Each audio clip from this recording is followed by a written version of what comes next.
ഒരു 10-30 കിലോ ലഗേജൊക്കെ കെട്ടി എയർപോർട്ടിലെത്തി ബോർഡിംഗ് പാസും എടുത്ത് ഡ്യൂട്ടി ഫ്രീന് അവിടെ പോയിട്ട് ഒരു 10 മിനിറ്റ് തിരിഞ്ഞ് കളിച്ച് എല്ലാ ചെക്കിങ്ങും കഴിഞ്ഞിട്ട് ഫ്ലൈറ്റിൽ പോയിട്ട് ഒരു ഇരുത്തണ്ട്. ഒരു 5 മിനിറ്റ് ഇരിക്കുമ്പോൾ തന്നെ മൂത്രം കഴിക്കാൻ പറ്റും. അങ്ങനെ മൂത്രം കഴിച്ച് വന്ന് ഒന്നുകൂടി അങ്ങോട്ട് ഇരിക്കുമ്പോൾ ഫ്ലൈറ്റിനെ ക്ലീനർ വന്നിട്ട് ഒരു അനൗൺസ് ഉണ്ട്.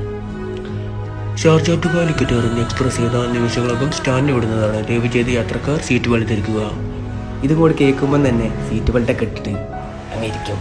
അങ്ങനെ ഫ്ലൈറ്റ് പൊന്തി ഒരു 10 മിനിറ്റ് കഴിയുമ്പോൾ ഈ പായം പിന്നെ വരും. എന്നിട്ട് പറയും ഇനി ബെൽറ്റിൻ്റെ ഒന്നും ആവശ്യമില്ല, വേണ്ടവർക്കൊക്കെ ഒഴിവാക്കാന്ന്. അത് കേൾക്കുമ്പോൾ ബെൽറ്റൊക്കെ ഒഴിവാക്കിയിട്ട് ചെറിയൊരു ഉറക്കം കിട്ടും. അങ്ങനെ ഉറങ്ങി ഒരു 2-2.25 മണിക്കൂർ കഴിയുമ്പോൾ ഈ പായം വീണ്ടും വരും. എന്നിട്ട് മറ്റൊരു അനൗൺസാണ്. കാലിക്കറ്റ് എയർപോർട്ടിൽ ലാൻഡ് ചെയ്യാൻ ഏതാനും മിനിറ്റുകൾ മാത്രം ബാക്കിയുള്ളൂ. ദയവ് ചെയ്ത് യാത്രക്കാർ സീറ്റ് ബെൽറ്റ് ധരിക്കേണ്ടതാണ്. ഇതും കൂടി കേൾക്കുമ്പോൾ യാ ഹബീബി എല്ലാവരും ചാടി എണീച്ച് ബെൽറ്റൊക്കെ ഇട്ടിട്ട് ആ കിളിവാതിൻ്റെ ഇങ്ങനെ പുറത്തൊക്കെ ഒരു നോട്ടാ. ആ തെങ്ങും തേങ്ങാക്കൊലയും